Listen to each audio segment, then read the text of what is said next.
नमस्कार। MP debate में आपका स्वागत है। मोदी बिन भाजपा की तैयारी।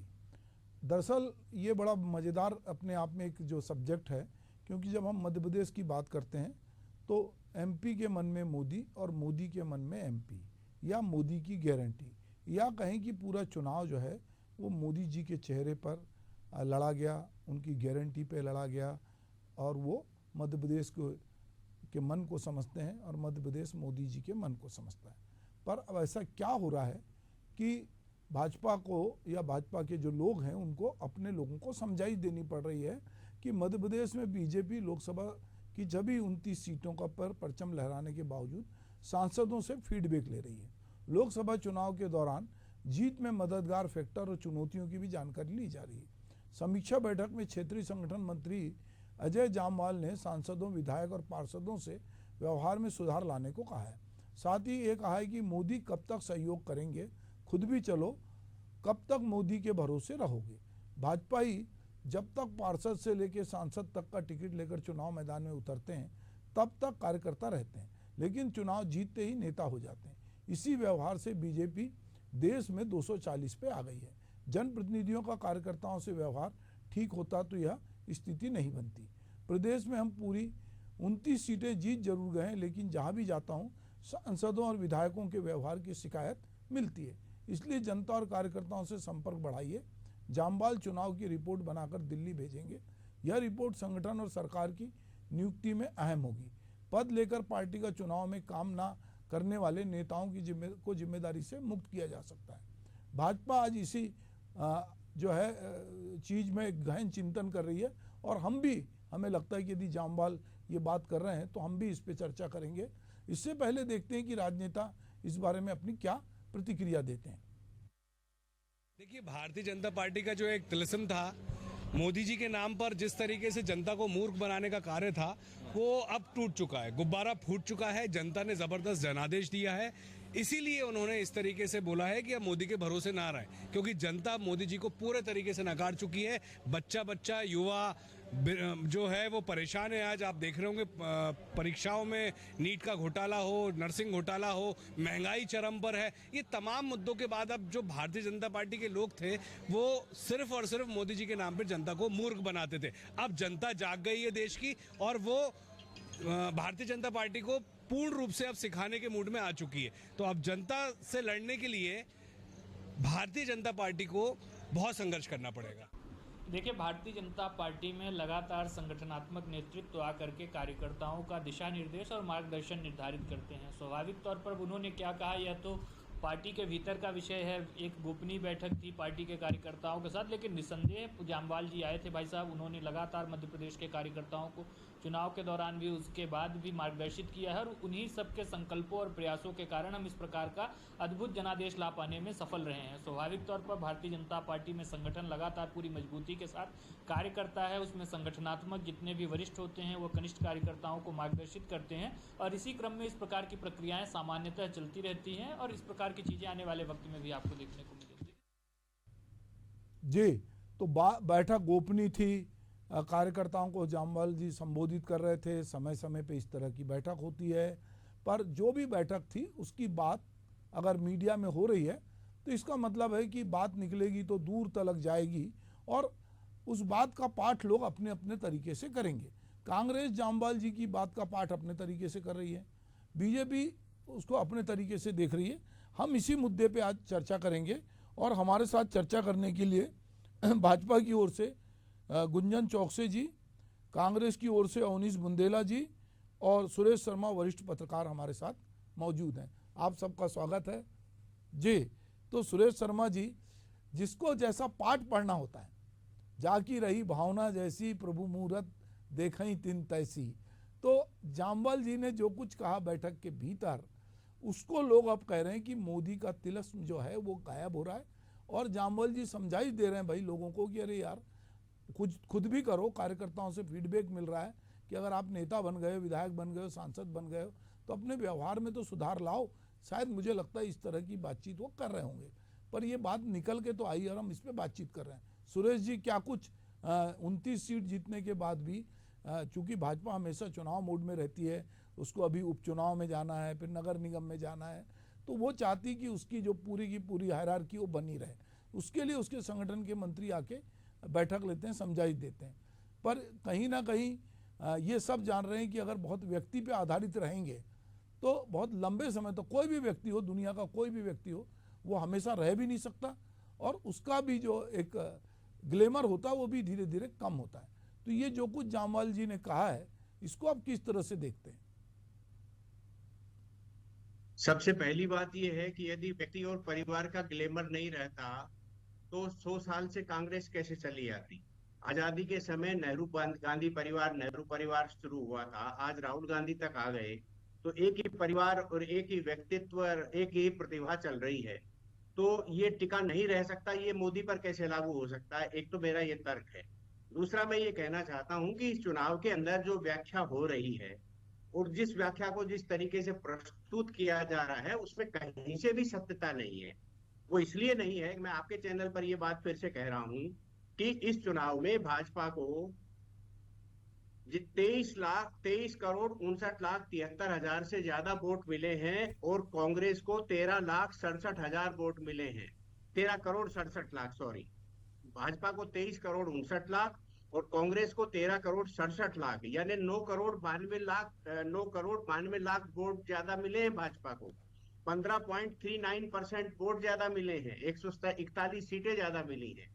यदि हम इसको ये माने कि इंडिया गठबंधन जो है उसके सहयोगी दल हैं जो डबल डिजिट में आए हैं, उन दलों की संख्या टोटल 4 है और उसके अंदर यदि 3 सीट वाली आम आदमी पार्टी के वोटों को भी जोड़ लिया जाए तो 2 करोड़ 25 लाख से ज्यादा वोट भाजपा को ज्यादा मिले हैं। सारे दलों को इंडी गठबंधन को मिला लिया जाए तो उनके 232 है, भाजपा के लिए 240 है। तो एक सबसे बड़ी चीज ये है कि जिस तरीके से हार गए, जनता ने अस्वीकार कर दिया, ये सब बातें नहीं है। ये बात बिल्कुल सही है कि 272 का जो जादुई आंकड़ा था वो अकेले भाजपा जो है नहीं ले पाई। अब दूसरा पक्ष आता है कि ये आखिर हुआ क्या। आप देख लीजिए, केवल 3 स्थान ऐसे हैं जिसमें सबसे पहला स्थान है उत्तर प्रदेश, इसके अलावा महाराष्ट्र में बहुत स्पष्ट है कि संगठन को तोड़ने की गलतियों की सजा महाराष्ट्र की जनता ने दी है, ये स्वीकार करना पड़ेगा। दूसरा, मुख्यमंत्री 4 राज्यों में बदले गए हैं, चारों राज्यों में भाजपा का मध्य प्रदेश छत्तीसगढ़ को छोड़ करके परफॉर्मेंस अच्छा नहीं रहा। राजस्थान के अंदर सीटें हारी, हरियाणा में 5 सीटें हार गए, इसका मतलब मुख्यमंत्री चयन का मामला आपका सही नहीं था। मध्य प्रदेश और छत्तीसगढ़ में कुशाभाऊ ठाकरे का बनाया हुआ संगठन था, इसलिए यहाँ जीत गए, अन्यथा मुख्यमंत्रियों के बदलाव का जो ट्रेंड था यदि वो मध्य प्रदेश में जारी रहता तो ये स्थिति बनती। दूसरी तरफ यदि हम देखते हैं तो कांग्रेस को 99 सीटें मिली हैं, 2 निर्दलियों ने उन्हें समर्थन दे दिया, ये संख्या 101 हो जाती है।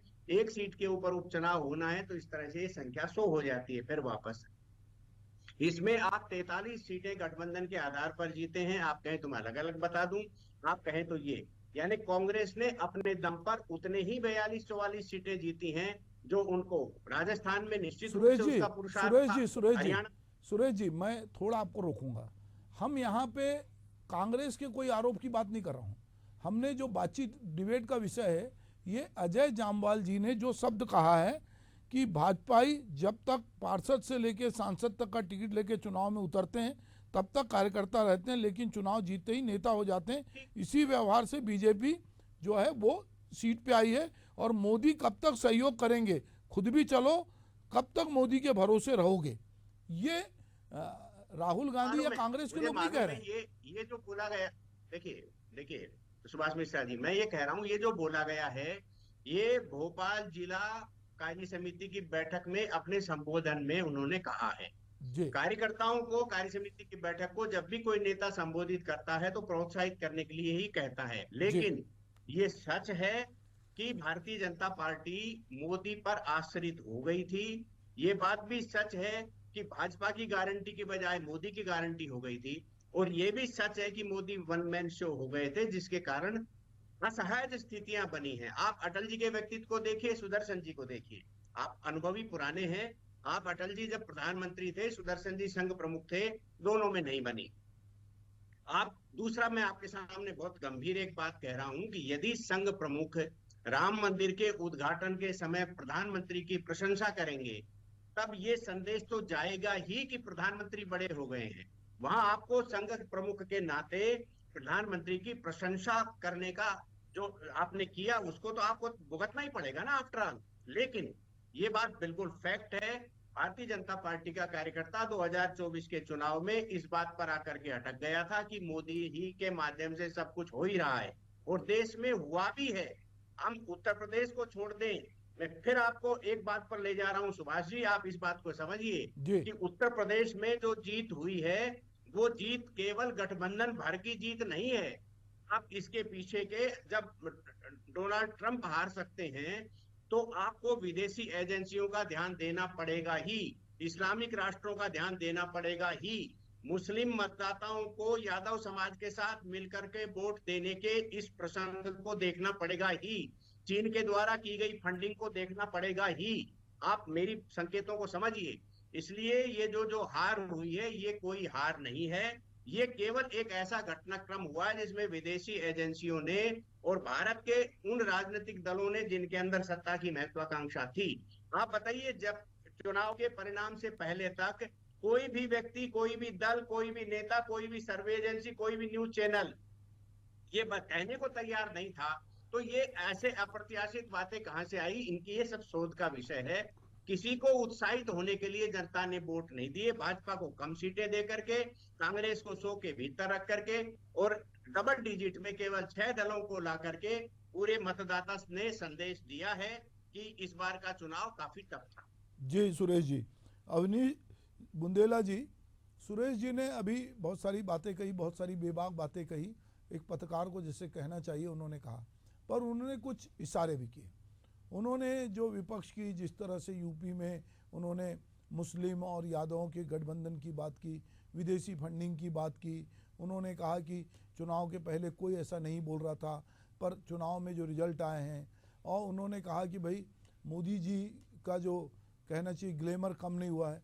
हमने नहीं कहा कि मोदी का ग्लैमर कम हुआ है, हम तो ये बैठक की बात कर रहे थे कि अजय जामवाल जी ने ये कहा है कि भाई आप मोदी जी के भरोसे कब तक रहोगे, आपको अपनी तैयारी भी करनी चाहिए। हमने ये उनके उद्धरण को सामने रख के बात की थी। पर अभी सुरेश जी ने दोनों ही लोगों को उन्होंने ये भी कहा कि ये जो चेहरे पे पार्टी ने चुनाव लड़ा ये भी एक नुकसानदेह था। तो उन्होंने बेबाक बात कही उनकी बातों पर, और आप इस पूरे मामले पे जो कि अजय जामवाल जी ने कहा है, कुछ आप अपनी बात रखें। जी, पहले तो मैं आपका धन्यवाद दूंगा कि आपने कम से कम बीच में सुरेश शर्मा जी को रोका कि हमने कुछ नहीं कहा। वो जो बीच में कांग्रेस की बात आई, हमने तो अभी कुछ कहा ही नहीं, क्योंकि तो भारतीय जनता पार्टी का आंतरिक मामला था और ये तो अंदर की बात थी, बाहर निकल के आई है, जिस पर हम चर्चा कर रहे हैं। मैं सुरेश शर्मा जी का बड़ा आदर करता हूँ, लेकिन आज उनके मैं वक्तव्य सुन के हैरान हूँ। मतलब खुद गुंजन चौक से भी परेशान हो गए, कंफ्यूज हो गए हूँ कि मैं बोल लूं या सुरेश शर्मा जी ने मेरा काम कर दिया। आपको भी रोकना पड़ा। खैर चलिए, होता है। नहीं, पर सुरेश जी ने दोनों तरफ की बात की है, ऐसा नहीं। सुरेश जी ने मैं वही हो सकती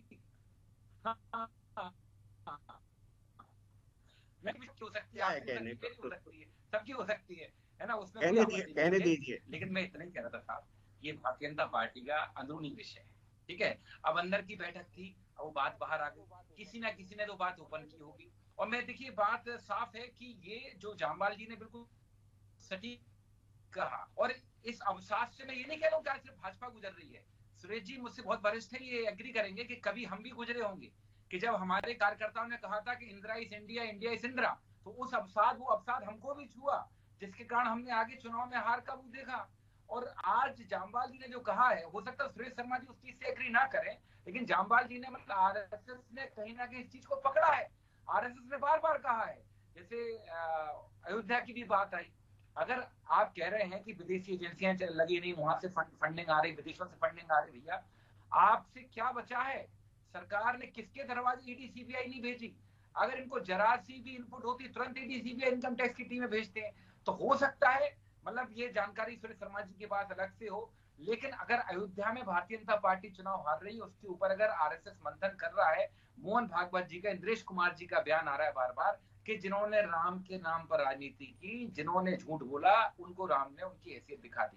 भैया जामवाल जी ने कहा, क्योंकि भारतीय जनता पार्टी में एक अवसाद हो गया है कि लोकसभा का चुनाव तो मोदी जी के नाम पर लड़ते ही हैं, विधानसभा का चुनाव मोदी जी के नाम पर लड़ते हैं, पार्षद का चुनाव मोदी जी के नाम पर लड़ते हैं, और आप देखें सरपंच और पंच के चुनाव मोदी जी के नाम पर लड़ते हैं। मतलब आप विकास से दूर हो गए, या तो आपकी कोई उपलब्धि नहीं, इस बात को आरएसएस ने कहीं ना कहीं इंगित किया है, और जो भाजपा के संगठन ने इस बात को माना है कि आपने जो वादे किए जनता से, आप उन वादों पर खरे नहीं उतरे, इसलिए आप वो कह रहे हर चुनाव मोदी जी के नाम पर नहीं लड़ा जा सकता। सही बात है। अब जिस तरह से ठीक है, आप माने ना माने कि मोदी जी का ग्लैमर कम हुआ नहीं हुआ, लेकिन ये बात है 400 पार की बात हमने तो कही नहीं ना, 400 पार की बात मोहन भागवत जी ने कही, 400 पार की बात कही भारतीय जनता पार्टी ने मोदी जी और अमित शाह जी के नेतृत्व में और नड्डा जी के नेतृत्व में। तो जब 400 पार नहीं हुआ, मतलब भारतीय जनता पार्टी को कहीं ना कहीं मैंडेट नहीं दिया, मतलब मोदी जी को जनता ने नकार। भले ही आप सबसे बड़ी पार्टी बन के उभरे, 240 सीटें आपकी आई हैं, लेकिन ये बात आपको मानना पड़ेगा कि आपने 400 पार का मैंडेट आपने मांगा था, आपको नहीं मिला, मतलब जनता ने आपको नकारा है। और आज अगर जामवाल साहब कह रहे हैं तो भविष्य की बात बता रहे हैं कि अगर इस तरह, देखिए मैं तो कहा ना सुभाष जी कि ये अवसाद कांग्रेस में भी रहा है कभी 80 के दशक में, 70 के दशक में, कि हमारे कार्यकर्ता ही मानते थे कि इंदिरा जी, राजीव जी, इनके नाम पर हम चुनाव जीत लेंगे, नेहरू जी के नाम पर। हो सकता है हमने गलतियां की जिनका आज हम भुगतान कर रहे हैं, कर चुके हैं, लेकिन मैं मानता हूं कि ये भारतीय जनता पार्टी की अंदरूनी बैठक थी, अगर उससे ही बात बाहर निकल कर आई तो कहीं ना कहीं कोई ना कोई तो उसमें भेद दिया था। अब इसके बाद आप मुझे बताएं, हमने देश में ये भी देखा कि जब अयोध्या में चुनाव हारते हैं तो भारतीय जनता पार्टी की टोल आर्मी कैंपेन चलाती है कि अयोध्या मत जाना, अयोध्या जाना तो वहां का प्रसाद मत खरीदना, वहां के लोगों को समझ में, उनको गद्दार कहा गया। अरे साहब, वहां के रहने वाले हिंदुओं को गद्दार कहा गया। अभी मैं सुन रहा था मुसलमान और यादवों की बात आई, तो मुझे बता किसी भी राजनीतिक दल के इतने छदम, इतने छोटे सिद्धांत नहीं होना चाहिए कि आप एक चुनाव हार जाओ, किसी प्रदेश में आप चुनाव हार जाओ, उत्तर प्रदेश में आपकी सीटें कम आ जाए और आपका जो कर्तव्य है आपको उसके निर्वहन से दूर हो जाओ। मतलब आज आप एक विशेष वर्ग यादवों को और मुसलमानों को गाली देने के लिए तैयार हो गए, वैसे कहते हैं सबका साथ सबका विकास। तो साहब ये बात है, ये बताता कहीं ना कहीं एक जरा, मैं तो ये भी कह रहा हूँ ना, सरकार आपकी फिर बन गई, मोदी जी फिर प्रधानमंत्री बन गए। एक जरा सी हार से भारतीय जनता पार्टी की जो बिलबिलाट हम देख रहे हैं सुभाष जी, वो देख के बड़ा आश्चर्य हो रहा है कि 10 साल की सत्ता पाने के बाद आप सत्ता के इतने लालची और सत्ता पाके आप इतने कमजोर हो गए। आप हमारी सोचिए, हमारे नेता की सोचिए, राहुल जी की, कि जहां हम सिर्फ 42 सीटों पर आ गए थे और राहुल जी का आपने संसद सदस्यता छीन ली, आपने उनका बंगला खाली करा दिया, प्रियंका राहुल जी को पुलिस ने धकेला, देखा आप सबने वीडियो देखी, और पता नहीं कितने नेताओं पे हमारे यहाँ एफआईआर दर्ज हुई, कितने। चलिए हम गुंजन जी के पास चलते हैं। गुंजन जी, ये पूरी बात आप सुन रही हैं, तो हम चाहेंगे कि आपके लिए बोलने के लिए बहुत गुंजाइश है और आप अच्छी वक्ता हैं, तो आप बहुत सारी चीज़ें उसमें से निकालेंगी। तो गुंजन जी बताइए। सुभाष जी, देखिए सर्वप्रथम तो ये बोलना अपनी बात रखना चाहती हूँ कि जिस तरह अवनीश जी ने आज अपनी बात की शुरुआत की, मुझे बहुत दुख हुआ कि आप एक वरिष्ठ पत्रकार, जिस तरह सुरेश जी अपने बात को निष्पक्षता से जनता जनार्दन के बीच रख रहे थे, जो उन तथ्य थे उसके साथ रख रहे थे, आंकड़ों के साथ रख रहे थे, लेकिन फिर भी अवनीश जी ने एक पत्रकार के ऊपर इस तरीके का आरोप प्रत्यारोप लगाया, ये शोभा नहीं देता। आप एक वरिष्ठ पत्रकार पे इस तरीके की आपने जब टिप्पणी की कि भारतीय प्रवक्ता बीजेपी की अगर बैठी है तो उनकी जगह अगर आप जिस तरीके की बातें कर रहे हैं, तो अवनीश जी ये बहुत दुखद था और निंदनीय था। उसके पीछे कारण है। देखिए, कांग्रेस ने हमेशा से क्या किया है, इन्होंने सिर्फ आरोप प्रत्यारोप के अलावा कांग्रेस के पास कोई एजेंडा ही नहीं बचा है, कोई विजन ही नहीं था। कभी ये ईडी सीबीआई जैसे आरोप प्रत्यारोप लगाते रहे, कभी ये ईवीएम मशीन पे आरोप प्रत्यारोप लगाते रहे, इलेक्शन कमीशन पे लगाते रहे। जब इनके हाथ में कुछ नहीं आता तो ये मीडिया को घसीटते हैं। ये आज से नहीं, हमेशा से कांग्रेस की रणनीति रही है। तो देखिए, आपकी रणनीति की सबसे पहले तो मैं बहुत निंदा करती हूँ। अब रही बात सवाल की, देखिए कांग्रेस और भारतीय जनता पार्टी में बेसिक फर्क यही है सुभाष जी। कांग्रेस अपनी हार के बाद भी आकलन नहीं कर रही है कि मध्य प्रदेश में आज 0 नंबर पे कैसे है कांग्रेस, मध्य प्रदेश से आज कांग्रेस का सफाया कैसे हो गया है, मध्य प्रदेश से आज 29 की 29 सीट पे पूरा कमल खिला है। तो कांग्रेस ने कहां अपना अस्तित्व खोया है, कांग्रेस ने अपने लाखों कार्यकर्ता खोए हैं, जनता जनार्दन का प्यार आशीर्वाद सब कुछ खो दिया। जिस पार्टी ने आज 2003 के बाद आप बताएं, मध्य प्रदेश की जनता का समर्थन खो दिया। वो पार्टी आज भी अपनी हार मानने को तैयार नहीं है, वो पार्टी आज भी आकलन करने को तैयार नहीं है। यही फर्क है भारतीय जनता पार्टी में। आज भारतीय जनता पार्टी की जो विजय हुई है मध्य प्रदेश में 29 के 29 सीट पर, फिर भी आज जब हमारी सभाएं होती हैं तो हम एक दूसरे को विचार विमर्श करने की बात करते हैं, हम एक दूसरे के आचार विचार की बात करते हैं, हम आचरण की बात करते हैं, हम हमारे जो वरिष्ठ नेतृत्व है वो हमारे कार्यकर्ताओं को बार बार यही याद दिलाते हैं कि भारतीय जनता पार्टी की जो विचारधारा है वो विचारधारा सर्वोपरि है। भारतीय जनता पार्टी की विचारधारा में कार्यकर्ता सर्वोपरि है और कार्यकर्ता का एक ही काम है, सेवा भाव से, निष्ठा से जनता जनार्दन की सेवा करना। सिर्फ ये एक रणनीति है हमारी रिव्यू और रिफॉर्म की। ये उसकी बैठक थी, हम रिव्यू कर रहे थे कि कहाँ पे कमी रह गई, कहाँ सुधार होना चाहिए, और उस कमी और सुधार के चलते ये बैठक पे इस तरीके की बातचीत आई। और देखिए, जनता जनार्दन के विकास के काम कहीं नहीं रुके हैं। ये तो सोचने वाली बात है सुभाष जी कि आज जीत हासिल करने के बाद भी, आज पद हासिल करने के बाद भी, आज जनता जनार्दन का प्यार और समर्थन हासिल करने के बाद भी, अगर हमारे विचार विमर्श पे जनता जनार्दन की जो प्रक्रिया आई है उस पे अगर आकलन कर रहे हैं, एक दूसरे कार्यकर्ताओं को प्रेरित करने की कोशिश कर रहे हैं, जनता के भी सेवा भाव से जाने की बात कर रहे हैं, तो ये तो अच्छी बात है। इसमें भी कांग्रेस ने, आप देखिए, बुराई निकाल ली, इसमें भी कांग्रेस ने आरोप प्रत्यारोप निकाल लिए। और सबसे ज्यादा दुखी मुझे इस बात से हो रही हूं मैं कि आज जिस तरह आप एक वरिष्ठ पत्रकार पे उन्होंने टिप्पणी करके अपनी बात की शुरुआत की, तो अवनीश जी आपको माफी मांगनी पड़ेगी। अगर कोई फैक्ट की बात करें, उन्होंने ऐसी कोई बात नहीं की जो आप जिससे ये कहें कि वो भारतीय जनता पार्टी के पक्ष में बात कर रहे थे। उन्होंने जनता जनार्दन के वोट प्रतिशत की बात की, उन्होंने आंकड़ों की बात की थी, लेकिन आपने आज फिर से जनता को भ्रमित करने का काम किया है। जिस तरह कांग्रेस, आपके वरिष्ठ नेता हो या आप लोग सब, जिस तरह जनता जनार्दन को कभी धर्मों के नाम पे बांटने की कोशिश करते आ रहे हैं, कभी जाति के नाम पे बांटने की कोशिश करते आ रहे हैं। सैम पित्रोदा जी जैसे आपके जो जिसको आप एडमिरल कहते हैं, वो रंगों के नाम पे अब भारत की जनता को बांटने की कोशिश कर रहे हैं। तो अब भारत की जनता जान चुकी है कि परिवारवाद, भ्रष्टाचार, सनातन के खिलाफ कौन बोलता है। अगर भारत ने ये ठाना है कि विकास के जिसने काम किए हो, भारत की संस्कृति को बचाने के जिसने काम किए हो, राम राज्य का जिसने नाम लिया हो, आज वो भारतीय जनता पार्टी का समर्थन, भारतीय जनता पार्टी का प्यार जिस तरह जनता जनार्दन ने दिया है, वो आपको कभी नहीं मिल सकता, क्योंकि आपकी विचारधारा में जनता नहीं है। ठीक है गुंजन जी, आपने कुछ कुछ बातें की है। आपने एक बात की कि 2003 के बाद जो है भाजपा को जनता का समर्थन मिला, तो इसको करेक्ट कर लीजिए। बीच में ये एक गैप आया जिसमें कमलनाथ जो है मुख्यमंत्री बने, फिर वो समर्थन जो विधायकों ने सिंधिया के नेतृत्व में बगावत की और वो फिर से लड़े। एक जनता ने जीत के भेजा, कोई दिक्कत नहीं।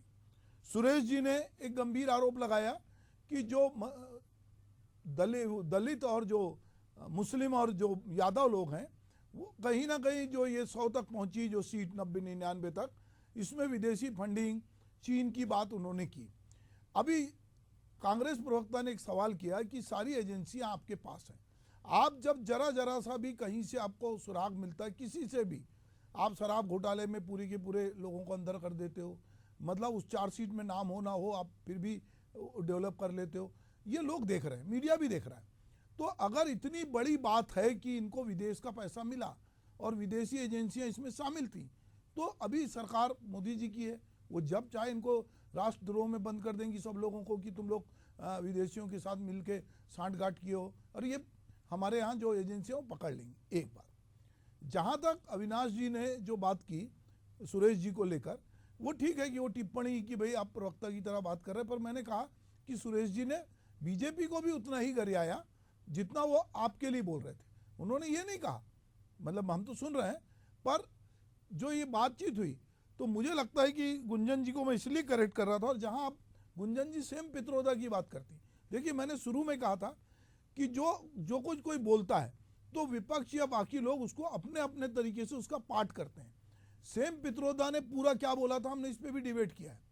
सेम पित्रोदा कहाँ बैठ के पढ़ा रहे हैं, क्या बोल रहे हैं, तो उसको आप अपने तरीके से बताते हैं। कि उन्होंने रंगों में बांटा, पूरा हम लोगों ने उस पर डिबेट किया था। सेम पित्रोदा क्या कह रहे थे, उसका आशय क्या था, पर वो एक थोड़े चुनाव के लिए हाइप बनी। अजय जामवाल अपने कार्यकर्ताओं के बीच में क्या कह रहे हैं, वो अपने कार्यकर्ताओं को समझा रहे हैं कि भाई आप भी मेहनत करो, सांसद और विधायकों से कह रहे हैं कि आप इनके साथ व्यवहार अच्छा करो, ये वो बात कह रहे हैं।